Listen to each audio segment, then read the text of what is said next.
My hands trembled on the divorce papers. Final was stamped in bold, like a judge banging a gavel. I should have felt relief, right? But it felt more like a death. Our signatures, his all neat and tidy, mine a mess, marked the end of whatever this was. We'd gone from soulmates to strangers real quick. The apartment was a disaster zone. Half full boxes, crap everywhere.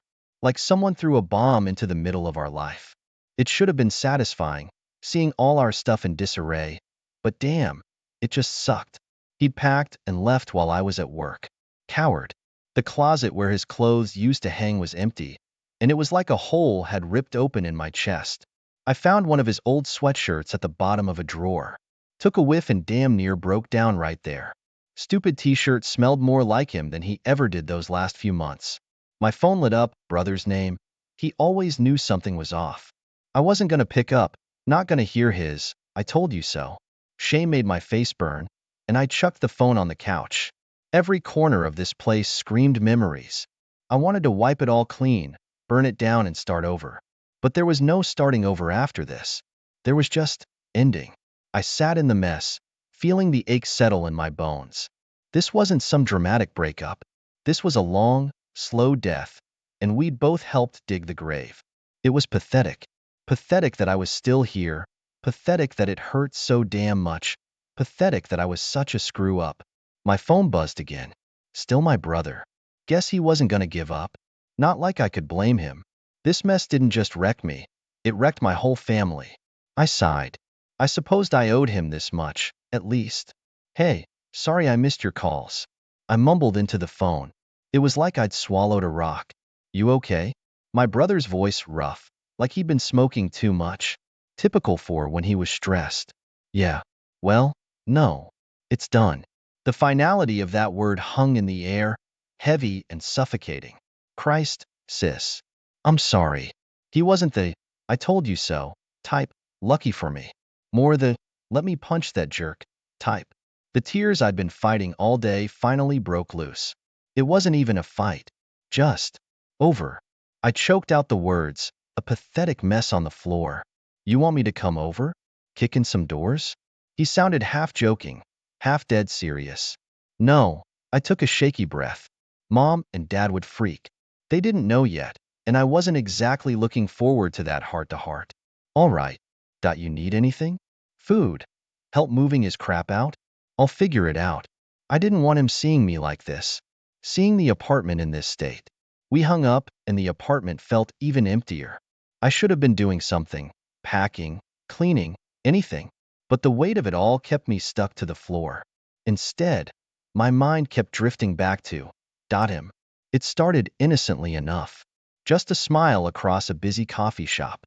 A shared joke while waiting for our orders. Stupid stuff. Nothing to write home about. Except, it became a thing. Our thing. A quick coffee on my lunch break. A smile, stolen glances that made me feel something. The first time he touched my hand, it was like a jolt. Wrong, electric, but damn if it didn't feel good. Better than my predictable, boring life with my husband had in a long time. Our secret text became my lifeline. Cheesy flirting, stupid inside jokes. Each buzz of my phone was a twisted little thrill, a secret I hid like a junkie.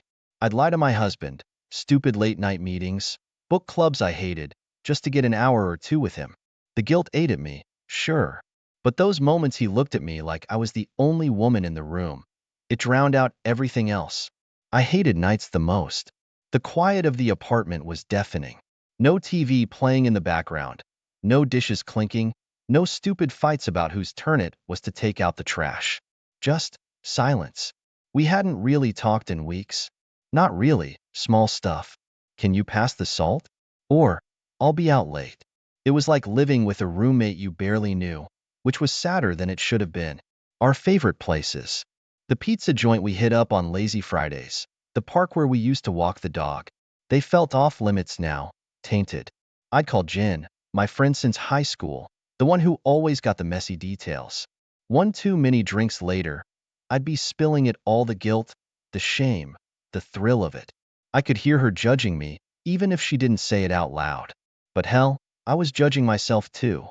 He'd come home late, smelling of cheap cologne and indifference. We didn't even yell like normal couples do. Just this icy distance between us. He'd shut himself in the guest room, and I'd pretend not to hear him packing his suitcase in the dead of the night. One night, it all came to a head. We were sitting on opposite sides of the couch, staring at some dumb reality show. "We need to talk," I finally mumbled.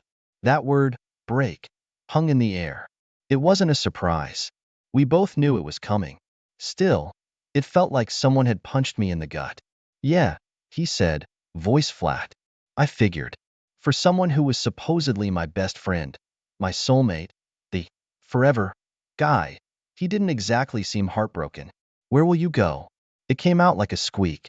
"Don't worry about it. I'll figure it out." Of course he would. He always did. I was the screw-up, the one who always needed help cleaning up the mess. And damn, had I ever made a mess of things. The next few weeks were a blur. He was out the door before I even woke up, coming back late with that same blank look on his face. I couldn't even muster up the energy to fight anymore. It was like all the life had been sucked out of our marriage. I started noticing things I hadn't before. The way he'd tap his fingers restlessly at dinner, the way his eyes would linger on his phone screen for a second too long. I should have been angry, but all I felt was this hollow numbness. Dinner became a silent affair. He'd shovel food into his mouth, barely looking at me. The excuse of late-night work calls became so cliché it was laughable. Still, I played the part of the dutiful wife, pressing his shirts, pretending I didn't know his toothbrush had been gone for days. My brother started calling more often. "Hey, just checking in. You sure things are cool?" His voice was all fake casual, but I knew he wasn't buying it. "Yeah, of course," I'd lie, forcing a laugh. He'd go quiet for a moment, then change the subject. Like everyone, he probably suspected but didn't want to say it out loud. My parents decided a weekend trip was just what we needed. Get away from work, spend some quality time together. Mom chirped on the phone. Her boundless optimism was like nails on a chalkboard. "Sounds great," I replied, faking enthusiasm. The thought of being trapped with him in some romantic cabin while pretending everything was okay made me want to scream. The weekend came and we plastered on smiles for my parents, playing our roles for their benefit. It was exhausting, this farce we called a marriage. It was clear to everyone the spark was long gone, but no one wanted to be the one to light the match and watch the whole thing burn down. The weekend dragged on. Every forced smile, every fake laugh chipped away at me. I could feel it, this anger bubbling just beneath the surface. But what was the point? Blowing up would just confirm everyone's suspicions. So, I played along, the perfect miserable wife. On the last day, we were packing up the car when I found it. A receipt crammed in the side pocket of his overnight bag. Not just any receipt. A restaurant we'd never been to, dates stamped for the previous week. And on the back, a smear of red lipstick. My hands were shaking as I unfolded it. The world seemed to spin. That lipstick. It wasn't my shade. He'd been lying, right to my face. All the late nights, the distance, it wasn't just work. It was her. I don't remember driving home. Just this blind fury surging through me. The moment we walked into the apartment, I threw the receipt at him. "What the hell is this?" My voice was a strangled scream, not my own. He turned pale. I can explain." "Explain what?" "The lipstick that's not mine? The fancy dinner date?" My rage was a living thing now, clawing its way out. He stammered, some pathetic excuse about a client meeting, but his eyes wouldn't meet mine. The lies hung heavy in the air, suffocating. "It's over." The words were like shards of glass in my mouth. He didn't argue. Maybe he'd been expecting this. Maybe he was relieved. He just started packing, silent and hurried. I couldn't watch. I ran to the bathroom, the sobs tearing out of me. Through the blur of tears, I texted Jen. Just 2 words. "It's over." I didn't need to explain anything. She'd know. I heard the front door close softly. His suitcase was gone. The only sign he'd ever been there was the lingering smell of cheap cologne and a broken heart that used to be mine. After he left, the apartment felt like a tomb. I just sat on the couch for hours, staring at the wall. It was like I'd been turned into a robot, going through the motions but feeling nothing. First call was to Jen. She'd been waiting. She rushed over. armed with wine and bad reality TV. We didn't talk much, just sat there, her presence a bomb on the gaping wound in my chest. The next morning, I had to call my parents. It was the hardest thing I've ever done. Telling them their perfect little family was shattered. My mom's sobs echoed through the phone, a gut-wrenching sound that mirrored my own pain. Dad was quiet, the shock thick in his voice. My brother surprised me. "No, I told you so, just quiet support." "I'm on my way," he said, and just like that, I knew I wasn't facing this alone. Over the next few days, a blur of boxes, lawyers, and tear-soaked tissues, Jen became my rock. She handled the practical stuff, the things I couldn't stomach. She helped me find an apartment, made calls to movers, cursed him out when I couldn't find the energy. The news spread. His side of the family called. His sister-in-law, awkward, strained words of support. A pity I was too numb to even resent. Then, the divorce papers arrived. Those emotionless legal terms slicing through me. Suddenly, this messy heartbreak was a formal proceeding. I went to the courthouse, sat in front of a judge who looked bored, and signed my name on the line that ended the lie that was my marriage. I walked out of the courtroom feeling hollowed out. That was it, the life I'd built, the dreams I'd had. Gone, reduced to a few sheets of paper and an indifferent judge. I should have felt relief, but all I felt was this crushing emptiness. The new apartment felt like a prison. It was small, cramped, a depressing reminder of how far I'd fallen. The unpacked boxes were a constant accusation, but I couldn't bring myself to face them. Sleep became my enemy. I'd lie in bed, staring at the cracked ceiling, my mind a relentless loop of regrets and anger. My reflection in the mirror was a stranger, hollow eyes, pale skin, the ghost of who I used to be. I couldn't even stomach food. Everything tasted like ashes. Jen tried to drag me out. Sunshine, fresh air, she'd insist.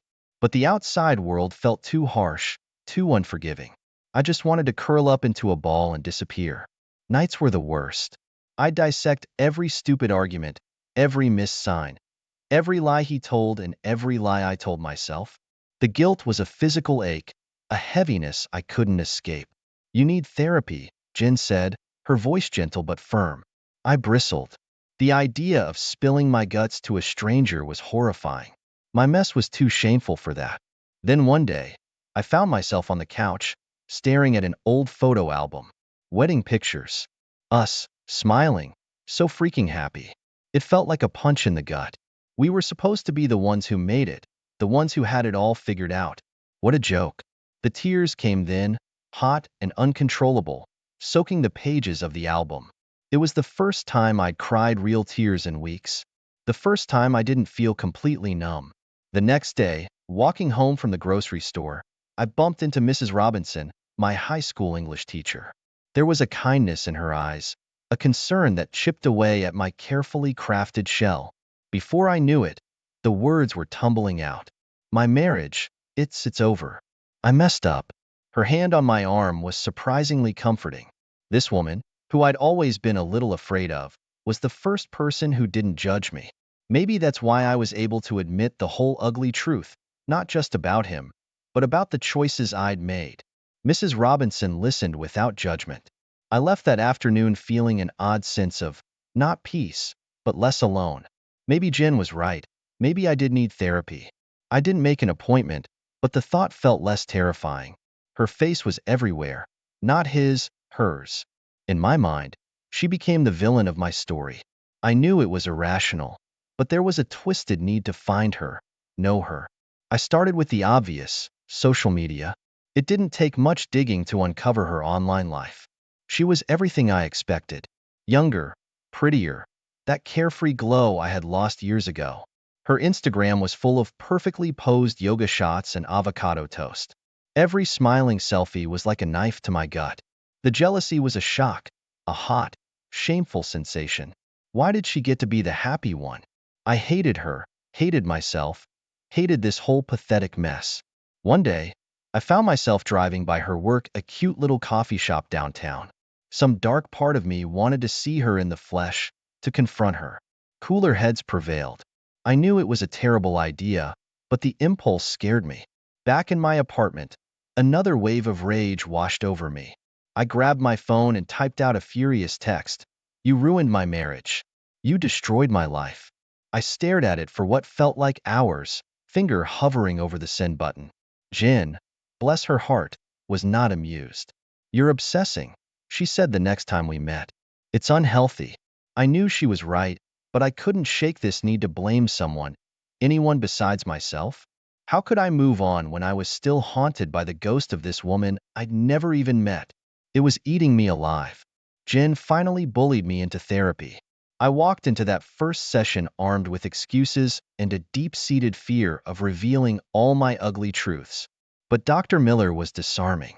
No judging eyes or pitying nods, just a calm presence that made spilling my guts a little less terrifying. The first few sessions were brutal, dissecting my choices, acknowledging not just the affair but the years of unhappiness that led me there. It was like peeling back layers of rotten flesh, exposing wounds I hadn't even realized were there. He didn't ruin your marriage, Dr. Miller said one session, and it hit me like a truck. It was already crumbling, the cracks papered over. He was a symptom, not the cause. That's when the real work started. Turns out, blaming an affair for my misery was easier than confronting the messy stuff, my dwindling dreams, the resentment that had festered in the silences between us. Dr. Miller suggested a letter. Write to him. Everything I wish I'd said, and never send it. I scoffed but did it anyway. Page after page of anger, hurt, and the disappointment of what we'd become. Burning it in my kitchen sink was cathartic, a twisted little ritual releasing some of the poison. Baby steps came next. Jen forced me outdoors for walks. Rediscovering the park near my apartment, feeling sunshine on my face, it was a sliver of normalcy in the chaos. I even signed up for a pottery class, clumsy fingers shaping clay as I started to shape a new me. I finally called my brother. A mumbled apology, barely audible through the shame. Just stop it, he said, a gruffness in his voice that could have been tears. I'm not mad, sis. Just happy you're finally talking to someone. His forgiveness was like a balm on the open wound of my guilt. There were bad days. Lots of them. Days when the sadness threatened to drown me and the anger still flared hot and bright. But with therapy, with my support system, it felt less overwhelming. Like maybe, just maybe, I wasn't completely broken. News travels fast in small towns. I heard it from Jen. He was dating someone new. Her name was Sarah, younger, of course, and from whispers on the grapevine, blissfully unaware of his baggage. I should have felt relieved, but the news landed like a punch in the gut. The jealousy was back, but this time with a bitter twist of inadequacy. What did she have that I didn't? Was she enough to make him forget his old ways? The pain cut deeper than I was ready to admit. It's normal, Dr. Miller assured me. It doesn't mean you're backtracking on your progress. I wanted to scream that it felt damn close to it. She had a point, though.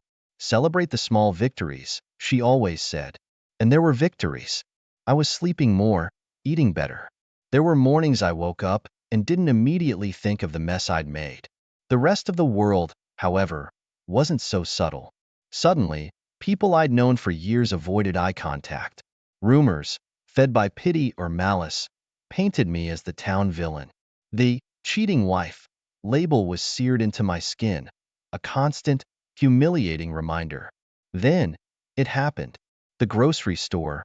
We stood awkwardly in the cereal aisle, his eyes a mix of guilt and something else, regret? Our gazes clashed, then skittered away.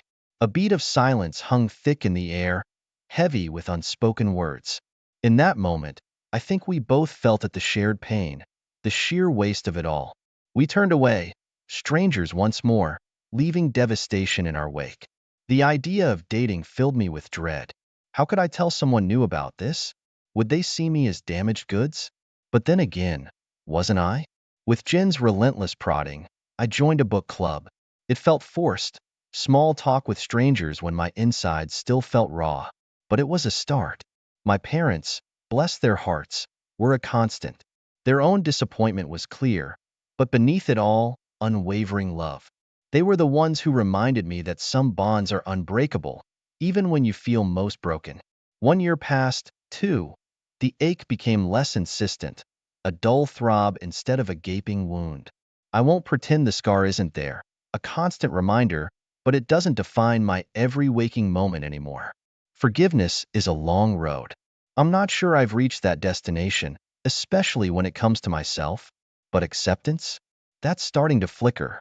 I own my story, the mistakes, the mess, the fight to find myself again. The future is still uncertain. There are days fear creeps in, fear that I'll forever be that screw up. But there are more days when I think, maybe, maybe I'll get a chance at happily ever after, or at least a version of it. I'll rebuild, one cautious, deliberate step at a time. Because even after the worst of storms, the sun eventually. I never thought a kiss could unravel my life. But there I was, at the office party, lips locked with Jake, the new guy from accounting. Stupid, right? I mean, I had a loving husband at home, and here I was, acting like a lovesick teenager. 2 days later, while dusting our bedroom, I found it. An engagement ring, elegantly simple, tucked away in a small box. My heart sank. Dan, my husband, was planning to propose again. For our 5th anniversary. The guilt hit me like a tidal wave. I couldn't believe I'd been so reckless. I had to end it with Jake. It was a mistake, a terrible mistake. So, the next day at work, I told him straight up, we can't do this. But Jake, with those piercing blue eyes, said, no one needs to know. It's just a bit of fun. Fun? My marriage was on the line. Then, Dan dropped the bomb. Pack your bags, we're going to Paris. He announced, one evening, his eyes sparkling with excitement. I forced a smile, my mind racing with the turmoil inside me. Paris should have been magical. It's the city of love, after all. But as we strolled along the Seine, my secret weighed heavily on me. And then, another shocker. I was late. I mean, really late. Panic set in. A pregnancy test confirmed my worst fear. Pregnant. But who's the father? Dan, who's been nothing but loving and kind, or Jake, the mistake from the office party. As I stared at the positive test, I realized my life was about to change, and not in a good way. Under the sparkling lights of the Eiffel Tower, Dan got down on one knee, his eyes shimmering with love. Will you marry me? Again? He asked, holding out the ring I'd discovered earlier. I said, yes. My voice barely a whisper, my heart a chaotic mess. The moment was perfect, but my guilt, oh, it was suffocating. Back in the hustle of our daily life, things took a darker turn. Jake, Mr. Office Flirt, wouldn't take no for an answer. He cornered me in the break room, hissing threats. Imagine what Dan would think if he knew. He sneered. My stomach churned. This was spiraling out of control. Then, the text started. Unknown number, but someone new. How's the hubby? One read. Does he know about your little secret? I was being watched, and it was terrifying. Paranoia crept in. Was it Jake? Someone else? I felt eyes on me, always. The doctor's appointment was supposed to be routine, just a prenatal checkup. But there, with Dan sitting beside me, the doctor blurted out, congratulations on the pregnancy. Dan's face lit up like a kid on Christmas. He was ecstatic, talking about baby names and nursery themes. I should have been happy, but all I felt was a sinking guilt, a relentless, what if? I was living a lie, a terrible tangled web. With each passing day, the fear of everything crashing down grew stronger. And there I was, stuck in the middle, with no idea how to fix the mess I'd made. Each beep of my phone sent shivers down my spine. The texts weren't just nosy anymore, they were demanding. Pay up, or hubby knows everything. I felt trapped, like a rat in a corner. The only way out? Money. So, I did what I thought I'd never do. I logged into our joint account and transferred the cash. My hands were shaking the entire time. But money leaves a trail, doesn't it? Dan noticed the missing chunk almost immediately. Babe, did you go on a shopping spree or something? He asked, trying to keep the mood light. I could see the worry in his eyes. I hated lying to him. Yeah, I may have splurged a bit. I stammered, avoiding his gaze. I was spiraling, losing grip on the lies and the truth. And just when I thought things couldn't get worse, Jake dropped a bombshell. I can't be the father of your baby, he said out of the blue one day. I'm infertile. It was a confession that should have been a relief, but it just added another layer of chaos to my already turbulent life. The relief of knowing the baby was Dan's was overshadowed by the mountain of lies I'd built. I couldn't look Dan in the eyes without feeling a pang of guilt. The blackmailer was still out there, and Jake's revelation felt like a ticking time bomb, ready to explode any second. I was caught in my own web of lies, each day sinking deeper into a hole I had dug myself. And the worst part? I had no idea how to climb out. It felt like the walls were closing in on me. I needed a break, some space to breathe and think. So, I told Dan I was going on a girls' weekend. A lie, but what was one more in the grand scheme of things? I just needed time alone to figure out my next move. But fate, it seems, had other plans. While I was holed up in a tiny beachside motel, trying to make sense of my life, my world came crashing down. Dan found out. The blackmailer had sent him photos of me and Jake. Those soul-crushing, indisputable images that shattered everything. Before I could even attempt to explain, Dan was gone. He left a note that simply said, "I need time." He took his clothes, his things, and the engagement ring, the symbol of our second chance, now just a painful reminder of what we'd lost. I was alone, completely and utterly alone, when the contraction started. It was too early, way too early. The stress, the lies, the constant fear. It had all become too much for my body to handle. I gave birth to our baby, a tiny, fragile little thing, in a sterile hospital room, with no one by my side. And then, as if life hadn't already kicked me enough, I got served. Divorce papers, right there in the hospital. Dan had made his decision. It was over. Our marriage, our future, everything we'd built, gone in the blink of an eye. Lying there, holding my newborn, the reality of my choices hit me hard. Ide lost Dan. I'd lost myself, and now I was on the brink of losing everything else. The weight of my decisions, my mistakes, was crushing, and I had no one to blame but myself. Just when I thought things couldn't get any worse, they did. My best friend, the one person I thought I could always count on, dropped a bombshell. "I knew about you and Jake," she said, her eyes avoiding mine. "I've known for months. I felt like I'd been punched in the gut. Betrayed. That's what I was. Betrayed by my friend, my colleague, and worst of all, by myself." I couldn't even look at her. The trust we'd built over years, gone in an instant. I told her to leave, to just get out of my life. And just like that, I was down one more ally in this mess of a life I'd created. Then came the next blow. Jake. He'd been fired. And guess who he blamed? Me. "You've ruined my life," he spat over the phone, as if I hadn't already ruined my own enough. But it wasn't enough for the universe to see me down. It had to kick me too. The final nail in the coffin was my own job. "We have to let you go," my boss said, not meeting my eyes. "Your personal issues are affecting your work." Just like that, I was jobless. Misconduct, they called it. I couldn't argue. I knew it was true. Money. I needed money. The bills were piling up, and with no income, I was drowning. So, I started selling my stuff. The TV, the fancy coffee machine Dan had bought me, even my wedding ring. Everything must go, right? It felt like I was selling off pieces of my life, piece by painful piece.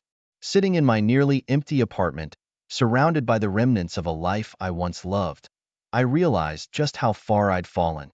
From a happy marriage to this, a lonely, broken woman with nothing left but her mistakes. Life's funny, you know? Just when you think you've hit rock bottom, you discover it's got a basement. The blackmailer, the one who'd been haunting me with texts, was none other than Jake. Revenge, he called it, for ruining his life. Irony much? He was the one who started this whole mess, and there he was, playing the victim. I was desperate, clawing for any semblance of my old life. So, I reached out to Dan. I called, texted, even showed up at his office. But he wouldn't see me. His secretary gave me this pitying look as she said, "Mr. Thompson can't meet you." It was clear. I was no longer a part of his world. Then came the blow from my parents. "We're ashamed of you," my dad said, his voice cold and distant. "You're no longer our daughter." That hurt, more than anything else.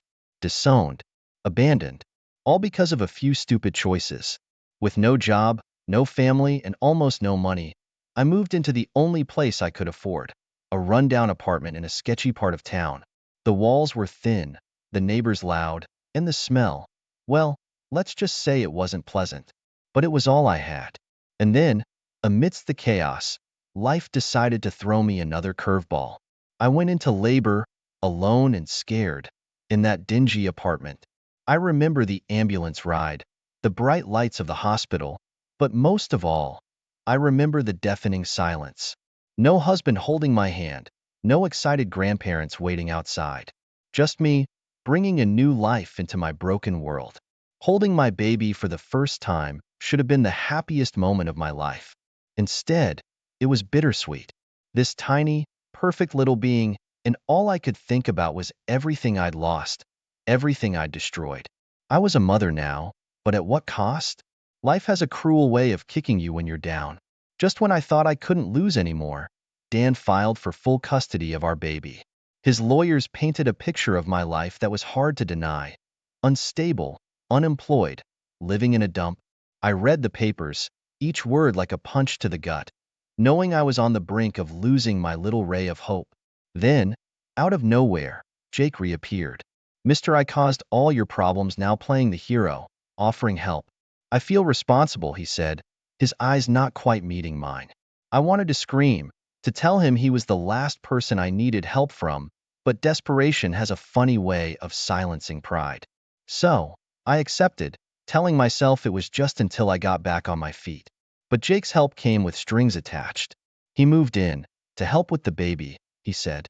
But soon, he was running my life, telling me what to do, how to act, even how to be a mother. It was suffocating. I felt like I was under his thumb, every move monitored, every decision questioned. I tried to kick him out, once, twice, a dozen times.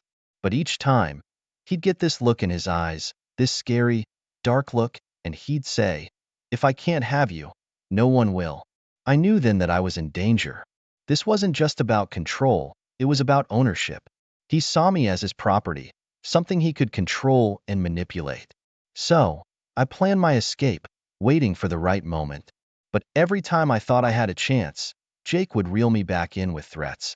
Threats against me, threats against my baby. I was a prisoner in my own home, trapped in a cycle of fear and abuse. And the worst part? I'd walked right into it, thinking it was my only way out. The day I lost the custody battle was the day my world truly crumbled.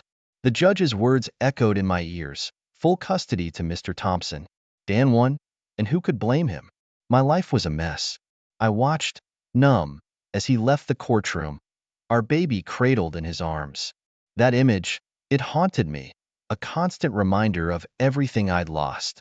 I had to keep going, though, for my baby, for the slim chance I might be a part of their life again someday. So, I hustled like never before. Waitressing at a diner during the day, cleaning offices at night. The bags under my eyes grew heavier, but I couldn't stop. Not when lawyer bills stacked up like daunting mountains, each one a barrier between me and my child. Then, a bizarre twist of fate, Jake was arrested. Not for what he did to me, but for some other shady dealings. Part of me felt relieved, like I could finally breathe without him looming over me. But his arrest didn't change my situation. I was still alone, still scraping by. Loneliness is a strange companion. It followed me everywhere, whispering reminders of my failures. My apartment felt emptier, the silence louder. Sometimes, I'd hold a pillow, pretending it was my baby, just to have something to hold on to. The final blow came unexpectedly. A friend mentioned it casually, not knowing the impact it would have. "Dan's remarried," she said. He'd moved on. While I was living in a nightmare, he was starting a new chapter. A chapter where I didn't exist. It was like losing him all over again. I remember sitting on the floor of my empty apartment that night, surrounded by the ghosts of my past, wondering how everything had gone so wrong. I had made choices, bad choices, and they'd led me here, to a life of exhaustion, loneliness, and heartbreak. But there was no time to dwell on regrets. I had bills to pay, a job to get to, and a flicker of hope to hold on to. You think you know betrayal, but it has many faces. The latest one? My former best friend cozying up to Dan, my ex. I saw them together, laughing, the way we used to. It cut deeper than I expected.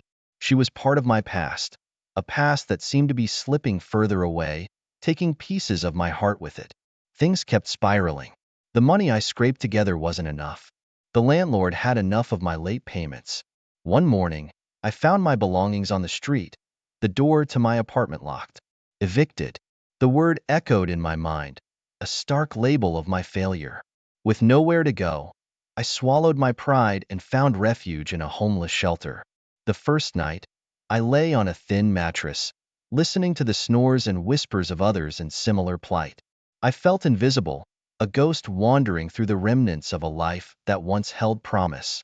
In that shelter, amidst strangers fighting their own battles, I realized I couldn't do this alone. I needed help. So, I started therapy, clinging to the hope that maybe, just maybe, I could piece myself back together. Therapy was a lifeline, a chance to unravel the tangled mess of my emotions. My therapist, a kind woman with understanding eyes, listened as I poured out my heart. For the first time in a long time, I felt heard. But then, another blow, unexpected and bizarre. My therapist, the one person I thought I could trust, revealed she was Dan's new wife. It felt like a cruel joke. How could this be? The sanctuary I'd found in those sessions shattered. She apologized, said she didn't realize who I was at first. But the damage was done. I left her office feeling more betrayed and alone than ever. There I was, back to square one, with my circle of trust broken and my heart in pieces. The road to healing, it seemed, was full of unexpected twists and turns, each one testing my strength, pushing me to the edge. But I had to keep going, for myself, for the flicker of hope that still burned inside me. There's something about seeing your child from afar, knowing you can't reach out, that breaks you in ways I can't describe. I saw them in the park one day, my baby, Dan, and his new wife. They looked like a perfect little family, and there I stood, hidden behind a tree, a mother turned into a stranger. Life didn't pause for my heartbreak, though. I found a job at a local diner. It was a far cry from my old life, serving coffee and pie to weary travelers and regulars who didn't know my story.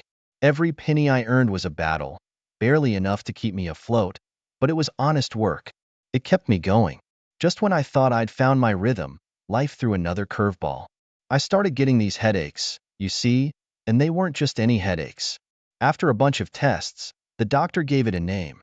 A chronic illness that wasn't life-threatening but was certainly life-altering. It meant medication, more bills, and days when I could barely drag myself out of bed. With my health on a roller coaster and my days consumed by work, I lost touch with everyone who'd once been a part of my life. Friends, family, the connections just faded away, like old photographs losing their color. I was alone in a way I'd never been before, disconnected from a world that kept moving without me. And then, the final irony. I heard it through the grapevine. Jake, the man who'd started it all, my ex-colleague and blackmailer, was dead, killed in prison over some dispute. The news should have brought relief, the end of a chapter marked by fear and threats. But it didn't. It just left a hollow feeling, a realization that the end of his story didn't change mine. There I was, standing in the shadow of all these events, each one a thread in the tapestry of a life I barely recognize. The job, the illness, the loss of connection, the end of the blackmail. They were all pieces of a puzzle that made up a picture I never wanted to see. A picture of a woman who'd lost everything, only to find herself standing alone, wondering where to go from here.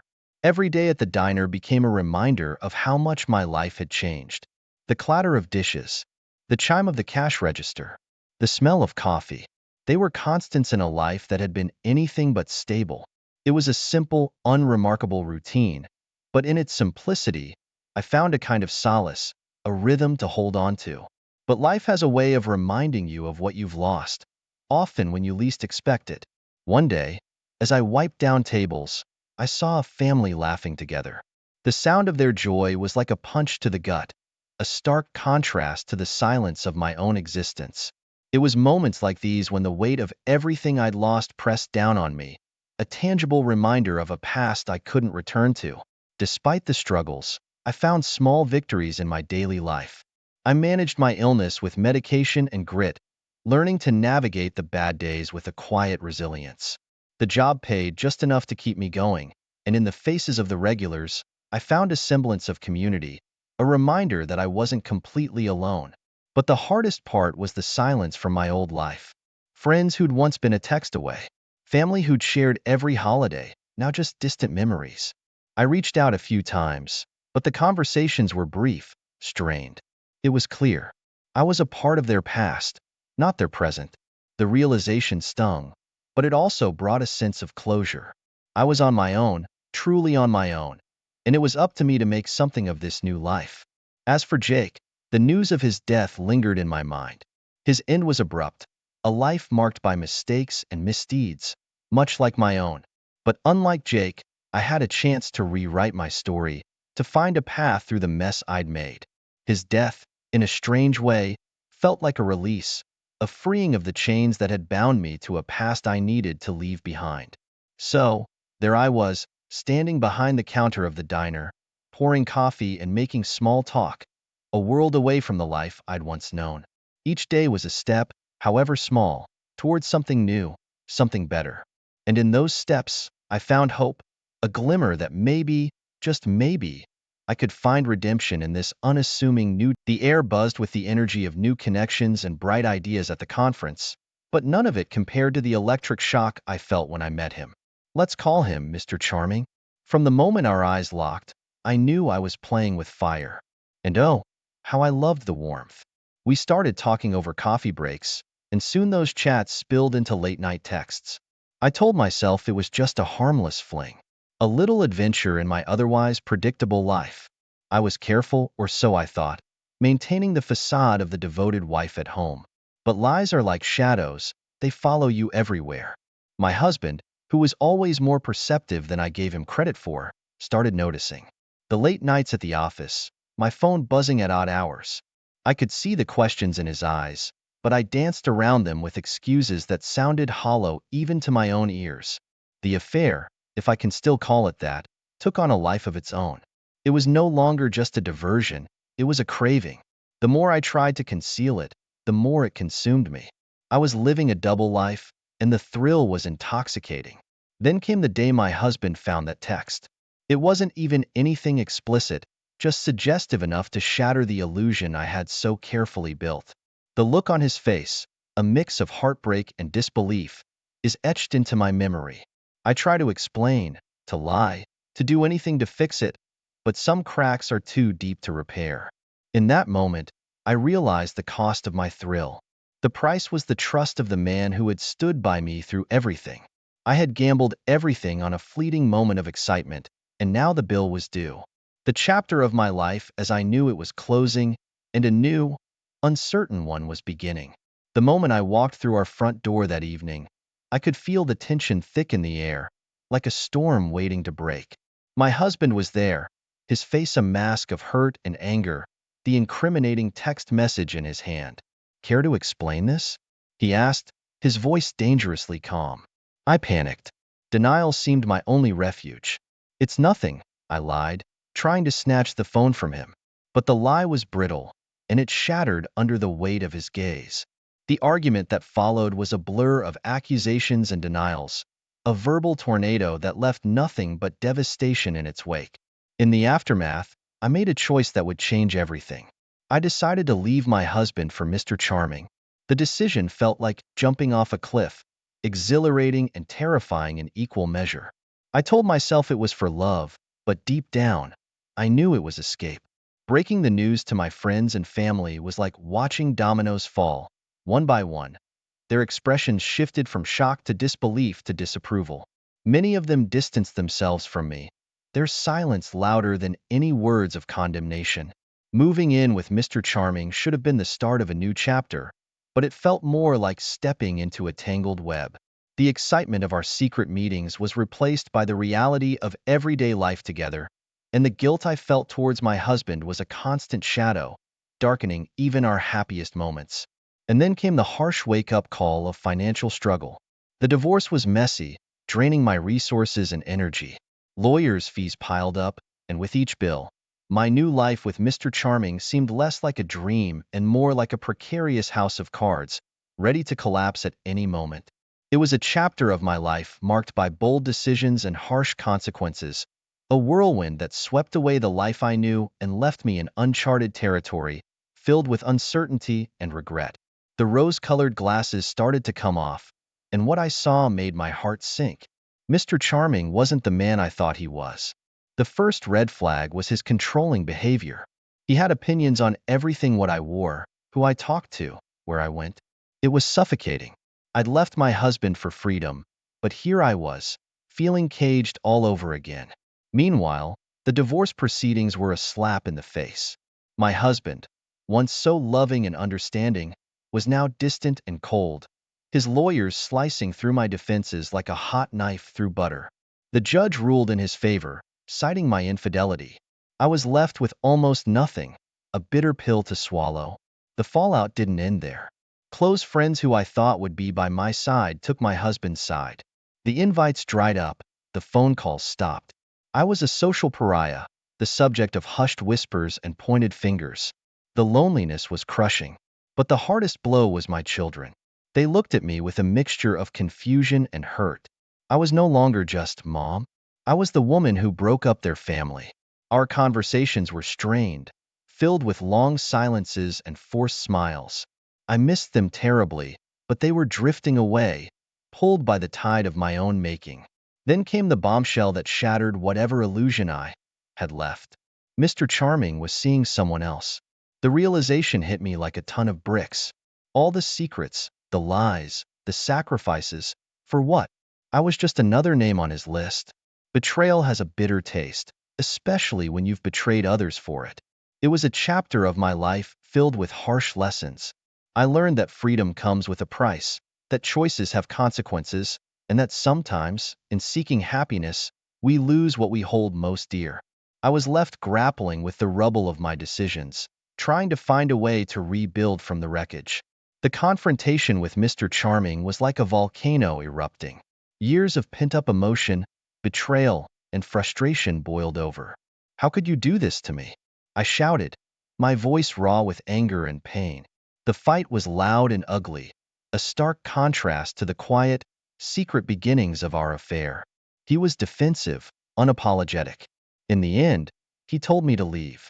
Just like that, the man I'd sacrificed everything for turned his back on me. Desperate for some semblance of the life I'd left behind, I reached out to my husband.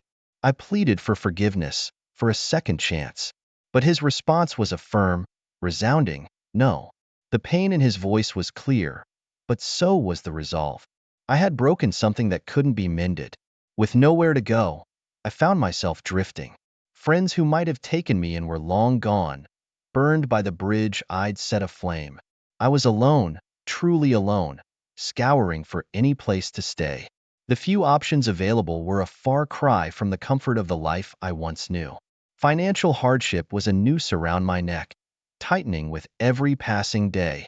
To make matters worse, whispers of my affair had slithered their way into my workplace. Colleagues looked at me differently, their eyes a mix of pity and judgment. I felt exposed, like my personal failures were on display for all to see. My professional reputation, once a source of pride, was now tainted by the scandal of my personal life. This chapter of my life was a lesson in humility, a journey through the consequences of my actions. I was stripped of everything I held dear, left to face the harsh reality of my choices. It was a fall from grace, a plunge into a world of uncertainty and regret. It felt like every day brought a new low. The formal reprimand at work was a slap in the face, a reminder that my personal life was bleeding into my professional one. Unprofessional behavior, the letter read, each word a nail in the coffin of my once promising career. I sat at my desk, the weight of my world crushing me. Then came the call from my parents. I'd always been their pride and joy, but now, disappointment laced their every word. "We raised you better than this," they said, their voices heavy with a mixture of sadness and disapproval. It was a conversation of goodbyes, of love turned to pity. They distanced themselves, unable to reconcile the daughter they knew with the woman I had become. Loneliness crept in like a fog, thick and suffocating. I found solace at the bottom of a bottle, the liquid burn offering a brief escape from the relentless storm of my life. Nights blurred into days, and days into nights. I was spiraling, losing grip on the frayed edges of my existence. The inevitable happened. I lost my job, poor performance, absenteeism. The reasons listed in my termination letter were both a verdict and a sentence. The job I had worked so hard for, the career I had built, slipped through my fingers like sand. I was left standing, empty-handed and broken. With no income, I couldn't afford the rent. My next home was a far cry from the comfortable life I'd once known. A rundown apartment in a part of town I'd never imagined living in. The walls were thin, the neighbors loud, and the sense of security non-existent. It was a stark reminder of how far I'd fallen, a daily confrontation with my failures. This chapter was a journey through the valley of consequences. Each step was a painful reminder of the choices I'd made, each day a struggle against the tide of regrets. I was living in the aftermath of a storm I had created, trying to find a way to rebuild from the ruins. The day they repossessed my car felt like a physical removal of my freedom. I watched, numb, as they hooked it up and drove it away. It was just a car, but it symbolized so much more: my independence, my ability to escape. Now, even that was gone, lost to the mounting pile of debts I couldn't pay. Determined to claw my way back, I tried to rebuild my life. But my reputation clung to me like a shadow. Old colleagues and friends avoided me, their eyes averted. Networking events became a gauntlet of whispers and cold shoulders. In this new world, my past was an anchor, dragging me down no matter how hard I struggled. The stress of it all started to wear on me. My health deteriorated. Sleepless nights and skipped meals became the norm. The reflection in the mirror showed a woman worn down by her own choices, the toll of living in constant turmoil etched into her features. I thought maybe I could find some solace in new relationships, but dating was a minefield. Trust, once broken, seemed an impossible thing to rebuild. Dates could sense it, the invisible walls I built around myself. And I, too, was wary, reading betrayal in every innocuous text, every late return call. The scars of my past experiences were too fresh, too painful. Then came the news that my ex-husband had remarried. It should have been just another piece of information, but it hit me like a ton of bricks. There he was, moving forward with his life, finding happiness. And here I was, stuck, unable to let go of the life we once shared. The contrast was stark, a bitter reminder of what I had lost and what could have been. This chapter of my life was a relentless teacher. It taught me that actions have consequences, that trust once broken is hard to regain, and that sometimes the hardest thing is to watch life go on around you while you remain trapped in the consequences of your past decisions. When the legal notices started piling up, I felt like I was drowning in a sea of my own making. Unpaid debts, each letter a stark reminder of the financial ruin I'd brought upon myself. Court dates, lawyers' fees, it was a never-ending cycle of stress and anxiety. Each envelope tore a little more at the fabric of the life I was desperately trying to hold together. But nothing, absolutely nothing, hurt more than my children refusing to see me. Their words were like knives to my heart. "You broke our family," they said, their voices laced with a pain that mirrored my own. I wanted to explain, to beg for forgiveness, but their anger was a wall I couldn't breach. The chasm between us grew wider with each failed attempt to reach out, a painful reminder of the cost of my choices. Amidst this turmoil, a former friend decided to add insult to injury. A public shaming on social media, a scathing post that laid bare my mistakes for all to see. The comments were a mix of pity and condemnation. I felt exposed, vulnerable, and utterly alone in the court of public opinion. With my savings depleted and debts mounting, I had no choice but to take a job that was far beneath what I once held. The work was tedious, the pay meager, and the environment a far cry from the corporate world I was used to. Every day was a struggle, a battle to swallow my pride and do what was necessary to survive. Then, as if fate hadn't dealt enough blows, I learned that Mr. Charming was engaged to someone else. The news came like a cold wave, leaving me numb. There was no anger left in me, only a deep, aching sense of loss. The man I had risked everything for was moving on, happily, while I was left picking up the pieces of a life shattered by my own doing. This chapter of my life was a harsh lesson in humility and the consequences of selfish choices. It was about facing the demons of my past and learning to live with the repercussions of my actions. Every day was a reminder of what I had lost and a test of my resolve to find a way through the darkness. Isolation crept in like a slow poison, seeping into every facet of my life. The friends who once filled my days with laughter and warmth had all but disappeared, leaving a void no amount of superficial interactions could fill. I wandered through my days like a ghost, unseen and unheard, my cries for help echoing in the emptiness. The legal battles over my unpaid debts were like salt in an open wound. Each court appearance, each meeting with my lawyer, drained what little I had left in my savings. It was a relentless bleeding of my resources, leaving me financially and emotionally bankrupt. The future looked bleak, a never-ending tunnel with no light in sight. In the midst of this turmoil, the full weight of my actions finally hit me. The magnitude of my mistakes, the pain I had caused to those I loved, it all came crashing down on me. The remorse was overwhelming, a tidal wave of guilt that left me gasping for air. I realized the destruction I had wrought, not just on my life, but on the lives of those around me. The remorse was a constant companion, a reminder of a past I couldn't escape. One day, I bumped into an old friend, someone I thought I could turn to. But the coldness in her eyes was a clear message. She turned away, her refusal to help a silent condemnation of the choices I had made. It was a bitter pill to swallow, the realization that I was truly alone. Then came the health scare. It was minor, but it shook me to my core. Lying in the hospital bed, I was acutely aware of my solitude. No concerned faces, no comforting words. Just the sterile white of the hospital room and the beeping of machines. It was a stark reminder of how far I had fallen, a tangible representation of my loneliness. This chapter of my life was a journey through the wilderness of isolation and regret. It was a time of introspection, of facing the harsh truths of my actions. I was learning the hardest lesson of all, that some mistakes leave scars too deep to heal, and the road to redemption is a solitary one.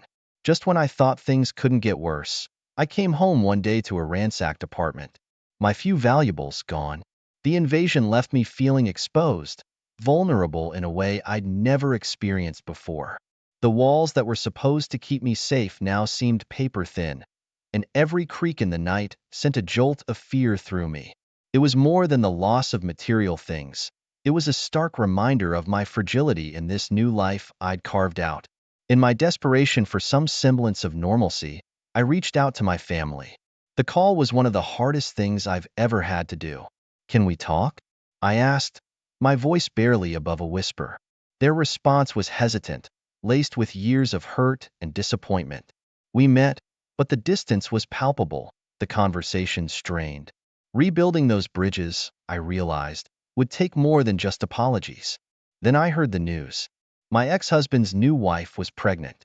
It hit me like a ton of bricks. There he was, moving forward, creating a new life, while I was stuck in the rubble of the one I'd destroyed. The news brought a fresh wave of regret, a deep longing for what might have been, for the family I'd broken. Seeking some kind of solace, I started attending a support group. It was a place of raw emotions, of shared pain and understanding. For the first time in a long while, I didn't feel so alone. The stories I heard were different, yet the themes of loss, regret, and the struggle to move forward resonated deeply. It was a small step, but it felt like a move in the right direction. In the midst of this emotional chaos, I stumbled upon an idea. A small business venture, nothing fancy, but it was mine. It started as a distraction, a way to fill the long, lonely hours. But as I poured my energy into it, it began to grow, slowly, steadily. It was a glimmer of hope, a tiny spark in the darkness. For the first time in a long time, I felt a sense of purpose, a hint that maybe, just maybe, there was a light at the end of this long, dark tunnel. This chapter of my life was a mix of pain and hope. It was about facing the consequences of my actions, dealing with the fallout, and taking the first tentative steps towards redemption.